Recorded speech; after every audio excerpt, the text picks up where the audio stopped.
আজকে আপনারাও অংশ নেবেন। অন্যদিন ওই আমি একা বকবক করি, আপনারাও প্রয়োজনে মানে বলবেন। কারণ আমার অনেক ভুল ত্রুটি থাকতে পারবে।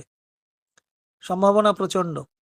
In our yoga, there is no willed opening of the chakras.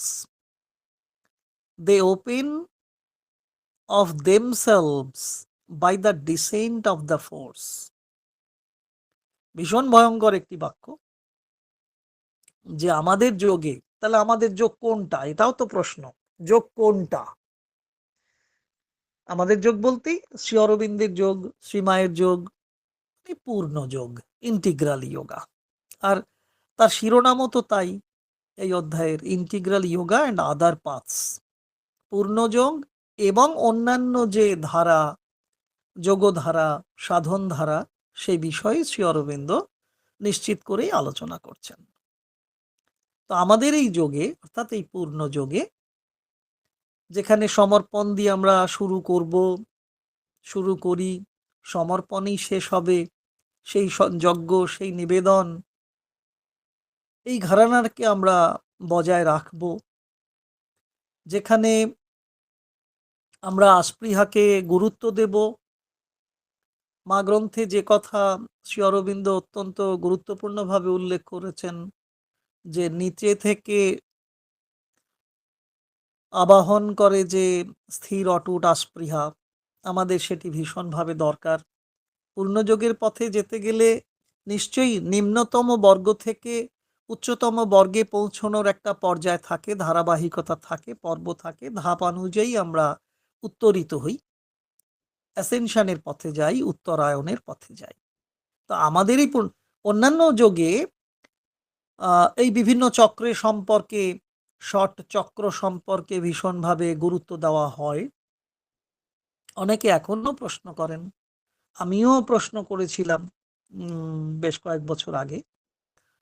তো সেই প্রশ্নের উত্তর যে খুব বুঝতে পেরেছি বা আমার কাছে সব পরিষ্কার স্পষ্ট, তাও নয়।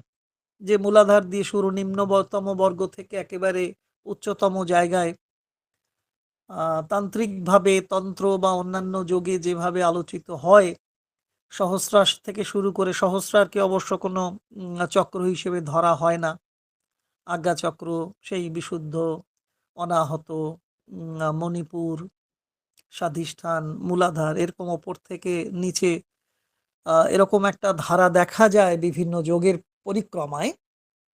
শ্রী অরবিন্দ তার পূর্ণ যোগে, যেটা আমরা অন্য যোগে যেমন কোথাও কোথাও বলেছে ওপর থেকে নিচে নামান অবতরণের ব্যাপার, আবার নিচ থেকে ওপরে ওঠার কথাও বলা হয়েছে, শ্রী অরবিন্দ স্পষ্টই বলেছেন, না, ওই মূলাধার থেকে যদি তুমি ওপরের দিকে উঠতে যাও, তাতে তোমার অসুবিধা হতে পারে, তুমি বাধাপ্রাপ্ত হতে পারো। দেখেছি, আমরা অনুশীলন করতে গিয়েও দেখেছি যে আমাদের মধ্যে কেউ কেউ সেগুলো ভীষণভাবে ফিল করেছেন, যে মূলাধার থেকে স্বাধিষ্ঠানে গিয়েই অনেকে আটকে গেছেন, কেউ কেউ মণিপুরে গিয়ে আটকে গেছেন, তারপরে আর অনাহতেতে পৌঁছতে পারছেন না। পরে যখন শ্রী অরবিন্দ চর্চা করতে করতে একটু একটু জানা গেল, শ্রী অরবিন্দ বললেন, না, তুমি ওভাবে ওপরে উঠতে যেও না, তুমি ওপরের আলোকে নিচে নামানোর চেষ্টা করো, অবতরণ করাও। কিভাবে? প্রশ্ন এলো, মায়ের কাছে প্রশ্ন গেল, আমরাও প্রশ্ন করলাম, পড়তে পড়তে জানলাম মায়ের প্রশ্নোত্তর পর্ব থেকে, যে সহস্রার যদি মধ্যমস্তকে হয়, তারও হাতটাকে, এই 5টা আঙ্গুলকে মুঠো করে যদি সহস্রার থেকে ওপরের দিকে বসানো হয়, প্রায় 1 হাত, সেই উচ্চতায় একটি আলোকে তুমি কনসেন্ট্রেট করো, আলোর প্রতি, এবং সেই আলো দেখা যায়, অনুভূত হয়, সেই আলোকে তুমি সহস্রারের মধ্য দিয়ে ক্রমশ আজ্ঞা, বিশুদ্ধ, অনাহত, মণিপুর, স্বাধিষ্ঠান এবং মূলাধারে নিয়ে আসার চেষ্টা করো। যেটা, যে বিষয়ে আমাদের ঋষি অরবিন্দের যোগজীবন সাধনায় সেটা ছবি করে দেওয়া আছে, আরো অনেক অনেক অনেক গ্রন্থে সেগুলো ছবি করে দেওয়া আছে, একেবারে চিত্রাকারে দেখানো হয়েছে। তো আমাদের এই পূর্ণ যোগে সেই চক্রের যে ওপেনিং সেরকম কোনো বিধিবদ্ধ ব্যাপার নেই। They open of themselves by the descent of the force. ওই ওপরের শক্তি, ওপরের জ্যোতি, ঊর্ধ্বায়িত জ্যোতি, সত্য চেতনাকে অবতরণ করার মধ্য দিয়েই সেই চক্রগুলোর উন্মিলন ঘটে। প্রত্যেকটি কেন্দ্রে কনসেন্ট্রেট করতে হয়। মেডিটেশনের যে ক্রিয়াযোগেও তারা বলেন, ক্রিয়াযোগীরা বলেন, বা অন্যান্য যোগে আমি আর নাম করছি না, প্রত্যেকটি যোগেই সেই বিষয়ে বলা হয়েছে। শ্রীমদ্ ভগবত গীতা আলোচনা করতে গিয়ে, শ্রীকৃষ্ণ চরিত আলোচনা করতে গিয়ে, ভাগবত আলোচনা করতে গিয়ে সে বিষয়ে অনেক দেখা যায়। রামানন্দ সাগরের মহাভারত রামায়ণ যখন দেখা গেছে, তখন সেগুলো অনেকটা আলো জেলে জেলে দেখানোর একটা চেষ্টা করা হয়েছে, চলচ্চিত্রায়িত হয়েছে। তার মধ্য দিয়ে সাধারণ মানুষ অনেকটা এগিয়েছেন। আমরা তাহলে বুঝবো কি আমাদের এই যোগে? ওপর থেকে আলো, স্পষ্ট করে যে ওপর থেকে আলো অবতরণ করানোর চেষ্টা। আর তার মধ্য দিয়ে এক একটা আলো আসবে, সহস্রার থেকে নামবে। সহস্রার হচ্ছে কিরকম? শ্রী অরবিন্দকে প্রশ্ন করা হয়েছে, মাকে প্রশ্ন করা হয়েছে, সহস্রার কেমন? মা স্পষ্টতই একদম পরিষ্কার করে বলে দিচ্ছেন, ঠিক একটি ফানেলের মতো। আমরা জল ভরার জন্য, তেল ভরার জন্য যে ফানেল ব্যবহার করি, সেই ফানেলের মতো আলো, জ্যোতি, শক্তি সেই ফানেল বেয়ে তোমার ভিতরে নেমে আসবে। এটা তো আমরা ঔপনিষদিক সত্ত্বে আমরা সে বর্ণনা পাই, যে বৃক্ষের বর্ণনা কেমন করে আছে। মূল নিচে থাকে, মূলটা ওপরে, তো শাখা প্রশাখা ভিতরের দিকে। বৈষ্ণবীয় যোগে আমরা দেখেছি, বৈষ্ণবীয় যোগে যে রসকলি আঁকা হয় নাকের ওপরে, সেই মন্দির চিহ্ন করা হয় নিম্নগামী। বিভিন্ন রকমের প্রথার মধ্য দিয়ে সেই শক্তির অবতরণের কথা বলা হয়েছে। পূর্ণযোগে তা শ্রী অরবিন্দ একেবারে পরিষ্কার করে দিলেন আমাদের কাছে, যে চক্রের ওপেনিং আমাদেরও হবে, চেতনার উন্নয়ন আমাদের হবে। আমাদের যেখানে সাইকিকাইজেশনের কথা বলা হয়েছে, চৈত্যীকরণের কথা অন্য প্রসঙ্গ। তা আমাদের সেই চক্রগুলো কিভাবে উন্মিলিত হবে, আলোকিত হবে, জ্যোতির্ময় হবে, চেতনাময় হবে? না, যখন ওপরের শক্তি, ওপরের চেতনা, ওপরের জ্যোতি ধাপে ধাপে নামতে থাকবে। নামাতে পারি কিনা, এই অনুশীলনটা আজকে আমরা বিভিন্ন সময়ে টুকরো টুকরো দেখেছি, ইদানিং নয়, ইদানিং করার চেষ্টা করা হচ্ছে না। এখন তো কর্পোরেট স্পিরিচুয়ালিটি এসে গেছে, ফাউন্ডেশন স্পিরিচুয়ালিটি বলে আমরা থেমে যাচ্ছি, অন্যান্য কাজে এমন ভাবে জড়িত আছি। হ্যাঁ, অল লাইফ ইজ যোগা, সমগ্র জীবনই যোগ, যে কাজই করছি সেটাই যোগ। যোগায়িত করতে পারছি কিনা সে প্রশ্ন পরের কথা। শক্তির অবতরণ কিভাবে ঘটাচ্ছি? তাহলে আগে তো শক্তিকে অনুভব করা, যে আমার মাথারও বেশ খানিকটা ওপরে সেই নীল জ্যোতির্বলয় রয়েছে, তাকে অনুভব করা এবং তাকে নামিয়ে আনা। তখন প্রতিটি কেন্দ্রে সহস্রার বেয়ে যখন নামছে, আজ্ঞা এসে, এখানে শ্রী অরবিন্দ সাবধান করে দিয়েছেন, মা সাবধান করে দিয়েছেন, আজ্ঞাচক্রে যখন সেই আলো তোমার নামে, তুমি বিভিন্ন দেবদেবীকে দেখতে পাবে। যেটা আমরা দেখেছি প্রতি বুধবার শ্রী অরবিন্দ আশ্রমে মা যখন শিষ্যবর্গকে, শিষ্যবর্গদের নিয়ে সান্ধ্য ধ্যান করতেন, তখন নলিনী দ্বারা তো বলেছেনই যে আমরা বিভিন্ন দেবদেবীকে দেখতে পেতাম। পূর্ণ যোগ বাদ দিয়ে অন্য যোগে বা অন্য মতাবলম্বী ধারণায় দেখা গেছে ওই আজ্ঞাচক্রে বিভিন্ন দেবদেবীর দর্শন করার সঙ্গে সঙ্গেই সেই সম্প্রদায়ের মানুষেরা এক একজন নিজেদের গুরুত্ব দিতে শুরু করেন, গুরুর ভাব আসে, তারা তখন দীক্ষা দেওয়ার প্রবণতা আসে তাদের মধ্যে, শিষ্যবর্গ বাড়াতে থাকেন। যার উত্তর সেই ১৯২০ সালের এপ্রিল মাসের ছোট ভাইকে লেখা, বারিন ঘোষকে লেখা চিঠির মধ্যে শ্রী অরবিন্দ দিয়েছেন যে একদল ওই কীর্তনাঙ্গ গান গাইতে গাইতে পাগল হয়ে যাবে, তা আমি চাই না। আমি নির্দিষ্ট কয়েকজনকে চাই, তাঁদের পেলেই আমার যথেষ্ট হবে। যেটা তার আগে স্বামী বিবেকানন্দ বলে গিয়েছিলেন। আমাদের চক্রের উন্মিলন ঘটবে উপরিস্থিত শক্তির অবতরণের মধ্য দিয়ে। তাহলে আমরা কখনো কখনো সেই অবতরণ হয় ভুল করে ফেলি। আজ্ঞাচক্রে হলে ওই যেটা শ্রী অরবিন্দ আশ্রমেও হয়েছে, মার কাছে আম অনেকেই সেই পড়াশুনো করছেন তখন, আম ধ্যানানুশীলন করছেন, যোগানুশীলন করছেন, সুন্দর সুন্দরভাবে বলতে শুরু করেছেন। তাদের সম্পর্কে একেকজন এসে মাকে বলছেন যে, "ও খুব ভালো বলছে।" মা চুপচাপ থাকছেন। একসময় বলছেন যে, "ওকে আশ্রম ছেড়ে চলে যেতে দাও, ও চলে যাক।" এমন অনেক নাম আছে, ভুরি, ভুরি নাম আছে। একটাও আজকে নাম করব না। নাম বললেই কেমন হবে। তারা সারা পৃথিবীতে বিখ্যাত হয়ে পড়েছেন। তাদের শিষ্য আজকে সারা পৃথিবীতে ছড়িয়ে আছে। শ্রী অরবিন্দ সেটা চাননি। তারপরেই একটা, তাহলে আমরা চেষ্টা করব উপরে স্থিত শক্তি, জ্যোতি, চেতনা যে আছে তার অবস্থান সম্পর্কে আমরা প্রথমে সচেতন হব। যদি সচেতন না হই তাহলে অবতরণ বুঝবো কি করে?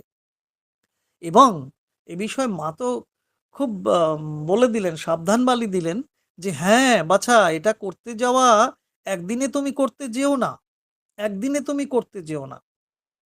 তুমি প্রচন্ড করে প্রচন্ড আবেদন জানালে যে, শক্তি, হে শক্তি তুমি অবতরণ করো। অথচ তোমার শরীর এখনো প্রস্তুত হয়নি। শরীরে সেই ক্ষমতা, গ্রহিষ্ণুতা আসেনি। তখন কি হবে?" মা বলে দিচ্ছেন, "শক্তির অবতরণ ঘটবে। তুমি চাইছো, উপরিস্থিত যে শক্তি তার অবতরণ তুমি চাইছো, প্রবলভাবে আবেদন জানিয়েছো, আবাহন করেছো, তার অবতরণ হবে। অথচ তোমার দেহ ধারণ করার ক্ষমতা অর্জন করেনি। কি হবে? তুমি অসুস্থ হয়ে পড়বে। এমনকি উন্মাদ তুমি হয়ে পড়তে পারো। পাগল হয়ে যেতে পারি।" সেরকম মানুষও আমরা দেখেছি। একদম যে দেখিনি তা নয়। আমিই শিব, আমিই কালী, এরকম কথা বলছেন রাস্তায় দাঁড়িয়ে পাগল হয়ে। প্রশ্ন করেছিলাম, তখন আমাদের ওই গৌরদা কিছু কিছু বলে দিতেন, "ওই পৃষ্ঠা খুলে দেখুন, মায়ের বইটি পড়ুন।" অথচ ওই গৌরদা বেশি দূর পড়াশুনো করেননি। স্কুলে খুব কমই গেছেন। 7-8 পর্যন্ত হয়তো পড়েছেন। নিজেই বলেছেন। অথচ তখন যা যা প্রশ্ন করতাম উনি ওরকম পৃষ্ঠা খুলে দেখিয়ে দিতেন। অমুক পৃষ্ঠায় এরকম দেখুন, পেয়ে যাবেন। বেশ কথা। তাহলে আমাদের রবীন্দ্রনাথের কথা মনে করতে হবে যে, "মাথা যাতে নত হবে এমন বোঝা মাথায় নেব না। ওরে মন মিথ্যা ভেব না।" তাহলে আমরাও পূর্ণযোগে উপরিস্থিত যে শক্তি, চেতনা, জ্যোতি, তাকে, তার উপস্থিতি সম্পর্কে সচেতন হব। সেই সঙ্গে সঙ্গে আমার দেহাবয়ব, আমার প্রাণবয়ব এবং মনাবয়ব, তাকে প্রস্তুত করব, উপযুক্ত করব। কার মাধ্যমে? নিজেরা তো পারবো না। শ্রী অরবিন্দ সেখানেই বলে দিচ্ছেন, "একা কিছু করতে যেও না বাছা, মাকে ডাকো।" মাকে ডাকলে আমাদের শরীর তখন নমনীয় হবে। মা যে বিধিবদ্ধ ব্যবস্থাগুলো বলে দিয়েছেন, ন্যূনতম কিছু ব্যায়াম, যেগুলো প্রণবদা, আমাদের ফিজিক্যাল এডুকেশন ডিপার্টমেন্টের যিনি প্রধান ছিলেন, তার সঙ্গে সাক্ষাৎ করার সময় তিনি সেই বই আমাকে দিয়েছিলেন। ১২টি ব্যায়ামের কথা সেখানে বলা হয়েছে। অনেকেই সেই বই সংগ্রহ করি, কিন্তু আমরা তার নিয়মিত অনুশীলন করি না। যদি অনুশীলন না করি, মায়ের নির্দেশিত পথে আমরা এগোবো কি করে? শ্রী অরবিন্দকে বুঝতে গেলে মাকে ভীষণ দরকার। মাকে বুঝতে গেলে মায়ের পার্ষদ যারা ছিলেন তাদের কিছু কিছু লেখা পড়ে তো আমরা আম সহায়তা পেতে পারি। তাহলে আমরা চেষ্টা করব দেহ যাতে নমনীয় হয়, সুস্থ থাকে, সবল থাকে, কোনো স্কিন ডিজিজ না থাকে, চুলেরও যত্ন নিতে হবে, সারা শরীরের যত্ন নিতে হবে। স্বামী স্বরূপানন্দ যেমন বলেছিলেন, কোনো স্কিন ডিজিজ থাকলে তুমি আমার কাছে দীক্ষা নিতে এসো না, আগে ডাক্তার কবরেজ দেখিয়ে সেই চর্মরোগকে সারিয়ে আনো। কেন না? অখণ্ড মণ্ডলেশ্বর সেদিন যে কথা বলেছিলেন, আজকে দেখুন শ্রীমাসে কথা হয়তো পরে পড়েছি, কিন্তু লিখেছেন যে চর্মরোগ থাকলে তুমি কখনো মেডিটেশনে বসতে পারবে না, এবং যখনই তুমি একাগ্র হওয়ার চেষ্টা করবে, কনসেন্ট্রেট করার চেষ্টা করবে, বা তুমি ওপেন করার চেষ্টা করবে নিজেকে মায়ের দিকে, উচ্চতর শক্তির দিকে, তখন ওই শারীরিক ত্রুটিগুলি তোমার জীবনে বাধা হয়ে আসবে। ঊর্ধ্বতর চেতনাকে তুমি গ্রহণ করতে পারবে না। ওই বাধাগুলো বড় বেশি করে বাধা স্বরূপ হয়ে দেখা দেবে। বেশ কথা। ইন দ্য তান্ত্রিক ডিসিপ্লিন, তারপরে সেন্টেন্সটা এরকম একটা বলা আছে যে in the tantric discipline they open from down upwards the Muladhara first. ওই যে তন্ত্র মতে, তন্ত্র কি? তন্ত্র তো একটা সিস্টেম, তাই না? তন্ত্র মানেই তো একটা পদ্ধতি, যে পদ্ধতির মাধ্যমে আমরা ক্ষুদ্র থেকে বৃহৎ হতে পারি, কম চেতনা থেকে বেশি চেতনায় যেতে পারি, তমসাগ্রস্ততা থেকে আলোকময়তায় যেতে পারি, মৃত্যুময় জীবন থেকে অমৃতের জীবনে যেতে পারি।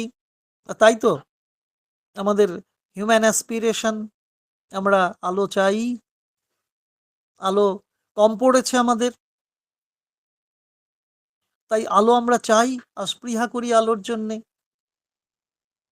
আমরা জড়িয়ে আছি, আমাদের বন্দিত্ব দশা চলছে, পরাধীন হয়ে আছি,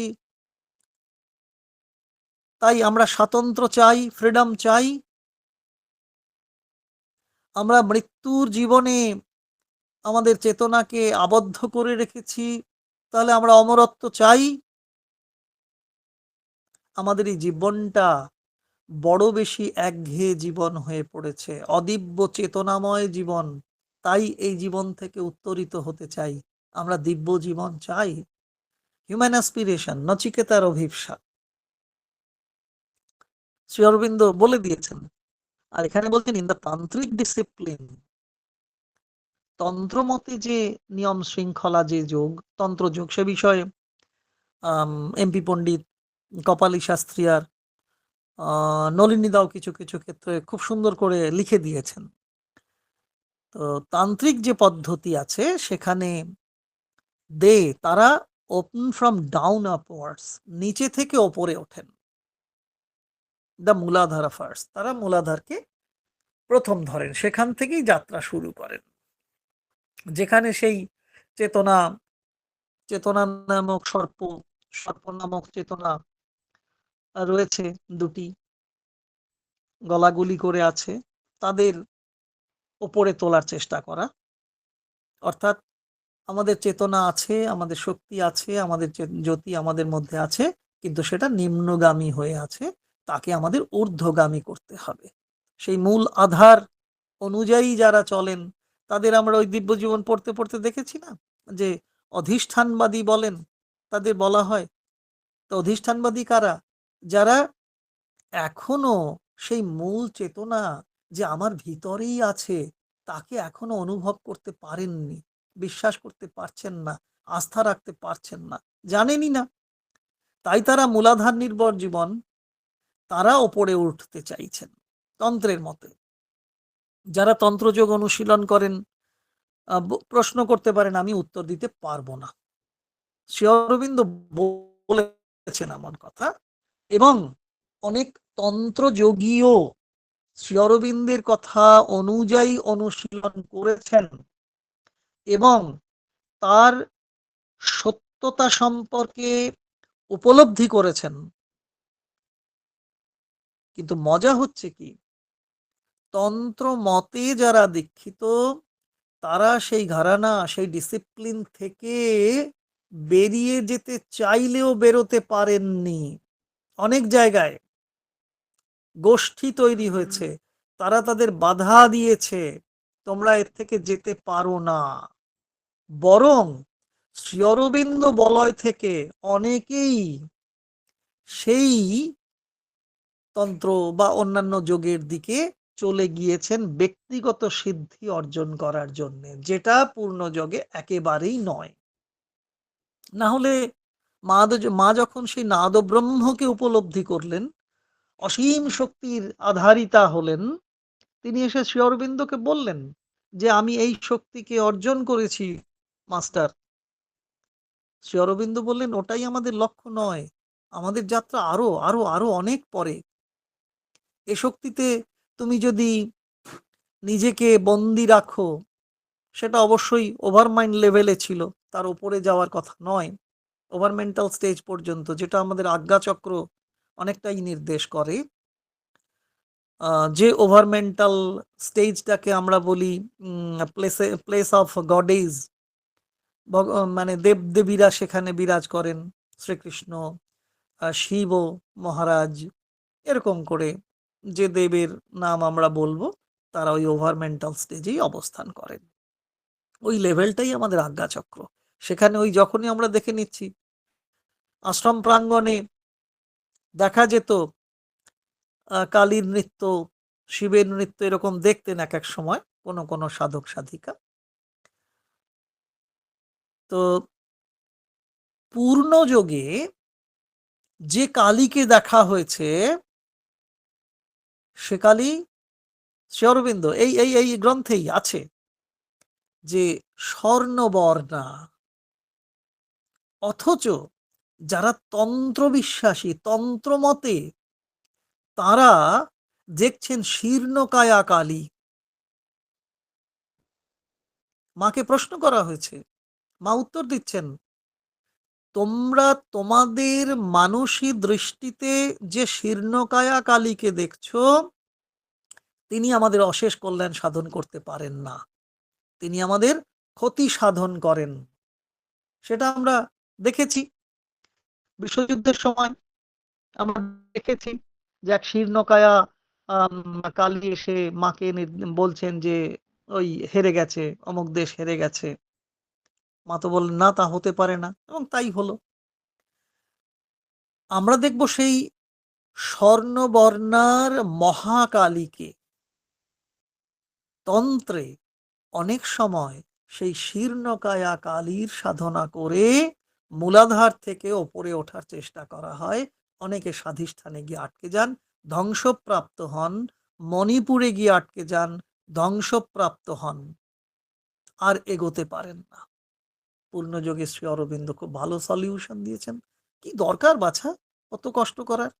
মা আছেন, মাকে ডাকো, আর ওপর থেকে মা মা বলে ডেকে অবতরণ ঘটাও। ঊর্ধ্বায়িত চেতনা সব রকমের কলুষ মুক্ত, তা যখন সহস্রার্বে আজ্ঞাচক্র হয়ে নেমে আসছে, তোমার প্রতিটি ক্ষেত্রকে শুদ্ধিকৃত করছে। যা ছিল অশুদ্ধ তাই শুদ্ধ হয়ে উঠছে, শুদ্ধতর হচ্ছে, একসময় শুদ্ধতম হবে। কখন? মা উত্তর দিচ্ছেন। যখন আমরা মেডিটেশন করি, কোন জায়গায় কনসেন্ট্রেট করি?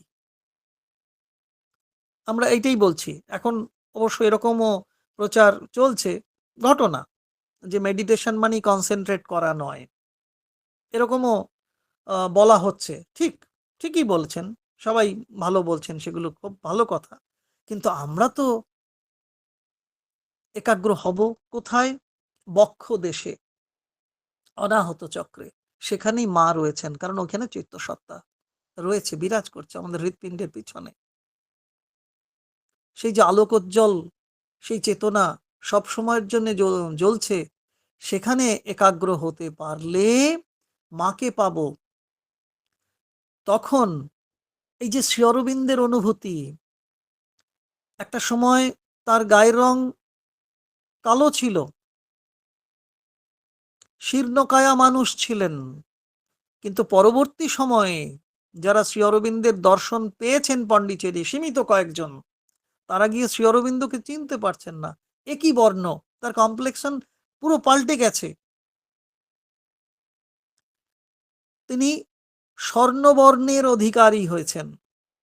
কেন? প্রশ্ন করা হয়েছিল শ্রী অরবিন্দকে। ইভনিং টক্স, শ্রী অরবিন্দ বলছেন, আমার জিভে অমৃত আসছে, আমাদেরও আসবে।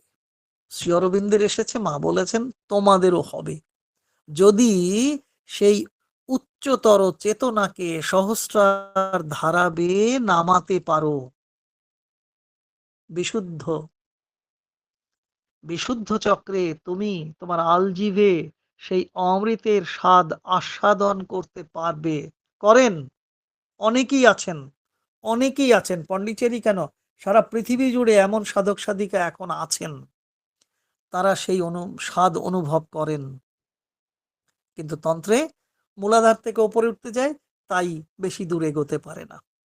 কিন্তু আমরা ওপর থেকে নিচে নামছি, তার মানে এটা অবতরণ নয় যে আমরা চেতনাগতভাবে আমাদের নিচে নামছি, না, চেতনাকে নিয়ে নামছি, সঙ্গে মা থাকছেন। আর মা যখন আমার হাত ধরে আছেন, চিন্তা কি, আমি তো মার হাত ধরার চেষ্টা করেছি, মা আমাকে, আমার ডাকটা যখন প্রবল থেকে প্রবলতর হয়, মা আমার হাত ধরে নেন। আর মা একবার হাত ধরে নিলে আর তো কোনো চিন্তা নেই। এ বিষয়ে সাধক সাধিকারা অনেক উত্তর দিয়েছেন, যারা মায়ের দর্শন পেয়েছেন। আমরা বলি দর্শন পেয়েছেন, আসলে মা যাদের দেখেছেন একবার, সেই ব্যালকানি দর্শন আগের দিনই পড়া হচ্ছিল, সেখানে কি হয়, একদম একদম বস্তুগত জগতে আপনারা পরীক্ষা করে দেখবেন। আমি দেখেছি দেখেছি খুব জোর গলায় বলছি, যে মানুষদের আমরা দেখেছি সেই দর্শন তারা পেয়েছেন, মার কাছে যেতে পেরেছেন, বা মা যাদের দেখেছেন বলবে যে ওই বেটা তুমি কি বলছো, মা কি এখন আমাদের দেখছেন না? নিশ্চয়ই দেখছেন, আরো বেশি করে দেখছেন। আমার ঘরের চতুর্দিকে মায়ের ছবি যদি থাকে, তাহলে মা সবসময় চতুর্দিক থেকে আমাকে দেখছেন। তাও তো আমাদের ভুল হচ্ছে। তাহলে মা যদি আমাদের ধরে নেন, মায়ের দর্শন যারা পেয়েছেন তারা দীর্ঘজীবী। একটু খেয়াল করে দেখবেন, তারা দীর্ঘজীবী, তাদের জীবনে কোনো অভাব নেই, অক্ষর জীবন যাপন, তাদের যে পূর্ণতর জীবন যাপনের একটা লক্ষণ চিহ্ন রয়েছে তাদের মধ্যে। আর সেই জন্যই শ্রী অরবিন্দ সোসাইটির ওই যে মেম্বারশিপের ব্যাপারটা রয়েছে, এখানে দীক্ষাদানের ব্যাপার নেই। মেম্বারশিপ নিলে কি হয়, অনেকবার বলেছি, বলবে এক কথা, অনেকবার বলছো, মনে পড়ছে তাই বলছি, যে মা বলেছেন তুমি যখন মেম্বারশিপ নাও, আমরা তো মেম্বারশিপ নিই, জাস্ট একটা ফর্ম ফিল আপ করে দিলাম, এই একটা টাকা দিলাম। হ্যাঁ, এই শান্তিদিরা যত চেষ্টা করছেন প্রচুর লোকদের, যাতে শ্রী অরবিন্দ অনুরাগী হতে পারে, শ্রী অরবিন্দের আলো পেতে পারেন, বা অন্যান্য সেন্টার, কাজিয়াখালী থেকেও ঝাঁপ দিয়েছে, কল্যাণদারা ঝাঁপ দিয়েছেন, বা অন্যান্য সেন্টার প্রায় প্রতি সপ্তাহেই বিভিন্ন, অশোকনগরও আজকে বড় ডাইভ দিয়েছে, প্রচুর মেম্বার করাচ্ছে। এই এই আনুষ্ঠানিক ব্যাপারটা নয়, সবাইকে আমরা মেম্বার করব ভালো উদ্যোগ নিয়ে। কেন মেম্বারশিপ, কেন অনেকেই বলেন আমাদের মেম্বারশিপ নেওয়ার কথা দরকার নেই, শ্রী অরবিন্দের যোগ করতে গেলে মেম্বারশিপ নিতে হবে এমন কোনো কথা নেই। আমি নিজে শুনেছি, অনেকেই বলেছেন, আবার তারাই দেখেছি পরে মেম্বারশিপ নেওয়ার জন্য আগ্রহ প্রকাশ করেছে এবং হয়েছে। তাহলে কিছু একটা তো ব্যাপার আছে। মা বলে দিচ্ছে, মা বলছেন শ্রী অরবিন্দ সোসাইটির মেম্বারশিপ নিচ্ছ বাছা, খুব আন্তরিকভাবে যখন তুমি নাও, আমি অদৃশ্যে আমার বৃদ্ধাঙ্গুষ্ঠ দিয়ে তোমার আজ্ঞাচক্রে, কপালে, তৃতীয় নয়নে তিলক কেটে দিই। এর চেয়ে বড় কথা কি আছে? এই অবতরণের পদ্ধতিতে চেতনাকে ধীরে ধীরে সহস্রার নামছে, আর তার অনুভূতি আমরা আমরা অনুশীলন করে দেখতে পারি। তার জন্য ওই স্বরূপানন্দের কথাটাই আসছে আমার মনে, বাবা ঠাকুরের কথা, অখণ্ড মণ্ডলেশ্বরের কথা, যে তিনি বলেছিলেন সাধনা করতে চাও, জানেন আপনারা সকলেই, সাধনা করতে চাও তো প্রথমেই নিজের একটা ঘর তৈরি করো, যে ঘরে তোমাকে কেউ বিরক্ত করতে পারবে না। তুমি নির্জন, একেবারে নির্জন মানে কি, একাকী তুমি ঈশ্বর সাধনা করতে পারবে, তার নাম জপ করতে পারবে। সত্যিই তো, আমরা কজন সেটা করে উঠতে পেরেছি? অথচ শ্রী অরবিন্দ দেখুন বলছেন এবার যুদ্ধক্ষেত্রেও মেডিটেশন করা যায়। আর যুদ্ধক্ষেত্রে মেডিটেশন করা যায়, বড় প্রমাণ কি? অর্জুন, ভগবান শ্রীকৃষ্ণ যা যা বলে দিচ্ছেন তা অনুশীলন করছেন। মহামতি অর্জুন করছেন তো, তাহলে মেডিটেশন হয়েছে। শ্রীমদ্ ভগবদ গীতা যে অষ্টাদশ অধ্যায়, এই যে শ্লোকগুলো হয়েছে, বলেছেন, আরে শুনেছেন এবং উপলব্ধি করেছেন। কেন, কি জন্য, কোথায়, কি, অনেক প্রশ্ন আমরা করতে পারি। তাহলে ওই যুদ্ধক্ষেত্র, বলবেন যুদ্ধ শুরুর আগে, তাহলেও তো সেটা যুদ্ধক্ষেত্র। বিভিন্ন রকমের টেনশন ছিল অর্জুনের মধ্যেও। এই আত্মীয় স্বজন দেখছে, বন্ধু বান্ধব দেখছে, এদের সঙ্গে লড়াই করতে হবে, এদের কোপাতে হবে, এদের গলা কাটতে হবে, এদের মুন্ডচ্ছেদ করতে হবে। ওরে বাবা, এসব তো অনেক রকমের হ্যাপা ছিল তার জীবনে, তিনি ফিল করছেন। আমাদের জীবনেও আছে, এই বাজার করতে হবে, ঘাট করতে হবে, ওই ইলেকট্রিকের বিল জমা দিতে হবে, টেলিফোন বিল দিতে হবে, মোবাইলটা রিচার্জ করতে হবে, এরকম অনেকগুলো ব্যাপার। আবার এই আজকে আবার আছে, সেন্টারে যেতে হবে, ওখানে গিয়ে 15 মিনিটের মেডিটেশন করতে হবে, মাদার্স মিউজিকটা রেডি করতে হবে, এরকম অনেক রকম ব্যাপার আছে। আমরা ওই পদ্ধতিতে যাব না, ওই মূলাধার ধরে এগোনোর চেষ্টা করব না, উপরে উঠতে যাব না। যে পদ্ধতি শ্রী অরবিন্দ বলে দিয়েছেন, আমরা চেতনাকে আগে ধরবো, তারপর মাকে বলবো, মা তুমি চলো, তোমার সঙ্গে আমরা যাই। তারপরে বলছেন, in our yoga they open from up downward. ওই যেটা তান্ত্রিক যোগের কথা, ডিসিপ্লিনে। আর আমাদের যোগে দে ওপেন ফ্রম আপ, ওপর থেকে ডাউনওয়ার্ড আসছে, নিচে নামছে। তাহলে তন্ত্রের সঙ্গে এখানে একটা ভেদ আমরা লক্ষ্য করছি।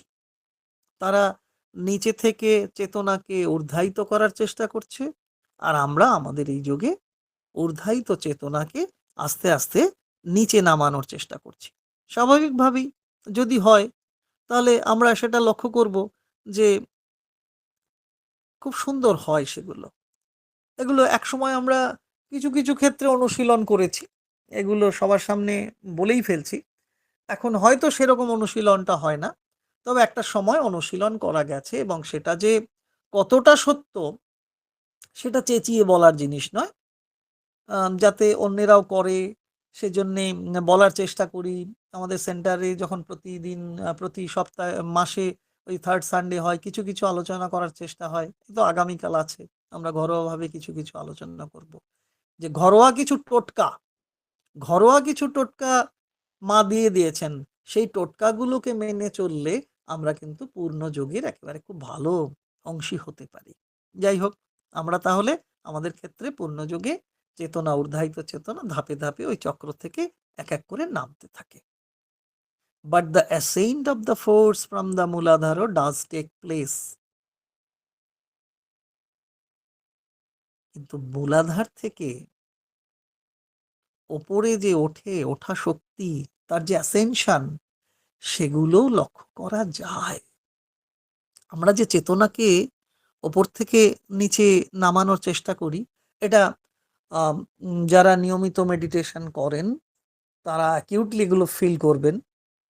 দুরূহ যে প্রত্যেকটি চক্রকে খেয়াল করা, কোন জায়গায় কোন চক্র থাকে, সেগুলোর উপরে চেতনার অবতরণ হওয়ার সঙ্গে সঙ্গেই দেখা যাবে আমার প্রত্যেকটি চক্রের ক্ষেত্রে যেখানে সীমিতি ছিল, লিমিটেশন ছিল, সীমাবদ্ধতা ছিল, সেগুলো রূপান্তরিত হতে থাকে। এইটা খেয়াল করা আমাদের লক্ষণীয়, আমরা দেখতে পারি। তবে এটা মৌখিক আলোচনায় খুব একটা হয় বলে অন্তত আমার এই অধমের মনে হয় না। ভীষণ অনুশীলন দরকার। আর সেই অনুশীলনের কথা তো ঠিক কিছু কিছু গূঢ় কথাও আছে, সেগুলো তো বলা যায় না, কিরকম ফিল করা যায়। যেমন শ্রী অরবিন্দ সম্পর্কে অনেক বলা আছে যে শ্রী অরবিন্দকে যখন প্রণাম করতে গেলাম, দেখলাম পা দুটি ঠিক মাটিতে বা স্টুলের ওপরে নেই, যেন আরেকটু উপরে আছে, কেউ কেউ বলছে। বা মা বসে আছেন, শ্রী অরবিন্দ বসে আছেন, তারা যে সোফায় বসে আছেন, সেটা যেন ওই স্বাভাবিক অবস্থায় নয়, যেন একটু উঁচুতে আছে। আমাদের মনে পড়ে যুধিষ্ঠিরের কথা, যে তার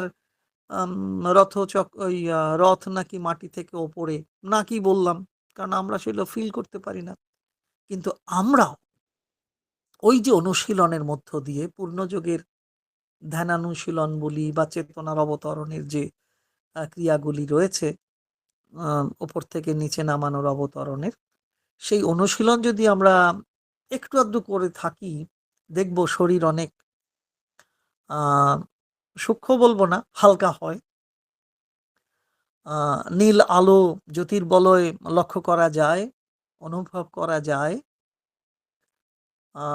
অনেক ক্লান্তিকে জয় করা যায়। এখন অবশ্য কর্পোরেট মেডিটেশন সিস্টেম যেটা, ওই ক্লান্তি দূর করার জন্যে যে পেশাগত কারণে যে ব্যাপারগুলো রয়েছে, সেগুলো দূর করার জন্য মেডিটেশন করতে বলা হচ্ছে। তো সেগুলো ভালো কথা। সেই সঙ্গে সঙ্গে যদি একটু শ্রী অরবিন্দ এবং শ্রীমায়ের ভাবনাগুলো রাখা যায় এবং শ্রী অরবিন্দের লেখা থেকে পড়া যায়, এখানে তো আলাদা ট্রেনার দরকার নেই। অন্তর্গুরু রয়েছেন, তিনিই আমাদের ট্রেন করবেন। ট্রেনে রোজ উঠছি, কিন্তু ট্রেনিং পাচ্ছি কিনা সেইটা একটু খেয়াল করা। আর আমাদের তো মা রয়েছেন, মায়ের কিছু না হোক অন্তত মায়ের ওই যে 17টা ভলিউম, এখন অবশ্য 20টাও হয়েছে অনলাইনে, সেই এটা আধুনিকতম সংস্করণগুলো দেখা যাচ্ছে। তাতে করে তার যে মূল বিষয়গুলো, জিস্টগুলো নিয়ে ওই যে দ্য সানলিট পাথ করা হয়েছে, সূর্যালোকিত পথ, ব্যক্তিগত সাধনার জন্যে, সমষ্টিগত সাধনার জন্যে সূর্যালোকিত পথ ধরে যদি পাঠ এবং অনুশীলন চলে, আমরা অনেকটাই এগিয়ে যেতে পারি। সময় কি হয়েছে দেখি, ও বাবা, বেশ এইটুকু থাক। পরের মাস থেকে আবার অম্লান ধরবে। ওর ওর জন্যে প্রার্থনা জানাই মার কাছে। ও খুব আটকে আছে, একটা বিপজ্জনক জায়গায় আটকে আছে, ধস নেমেছে, গাড়ি এপারে ওপার ও করতে পারছে না, ওর মা বললেন আমাকে। আশা করি এতক্ষণে ঘরে ফিরেছে। সবাই ওর জন্য একটু প্রার্থনা রাখুন। ও আমাদের খুব ভালো ছেলে, ডক্টরেট করেছে, ওর বইপত্র বেরিয়েছে। এই কিছুদিন আগেই সিমলায় গিয়ে আমাদের একটা অদ্ভুত ধরনের ইনটিউশনের ওপর কাজ করে এলো। প্রায় 30-32টা লেকচার দিতে হয়েছে ওকে। দারুণ উদ্যোগ নিয়েও কাজ করে। কোনো পদে না থেকেও ও যে মহান কাজটি করে চলেছে, সেটা শিক্ষণীয়। আহ, আমরা সেটা পেরে উঠি না। অম্লানকে অম্লানের সুস্থতা এবং ওর সব রকমের ভালোত্ব প্রার্থনা করি মার কাছে। আগামীকাল ডিভাইন আড্ডায় একটি অনুষ্ঠান করতে চলেছে, 5ম বর্ষপূর্তি। দেখা যাক কালকে হয় কিনা।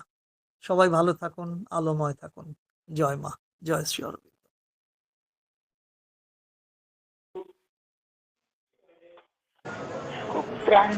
খুব প্রাঞ্জল লাগলো শুভেন্দু নিজের প্রোগ্রাম থেকে। হ্যাঁ সন্দীপ দা,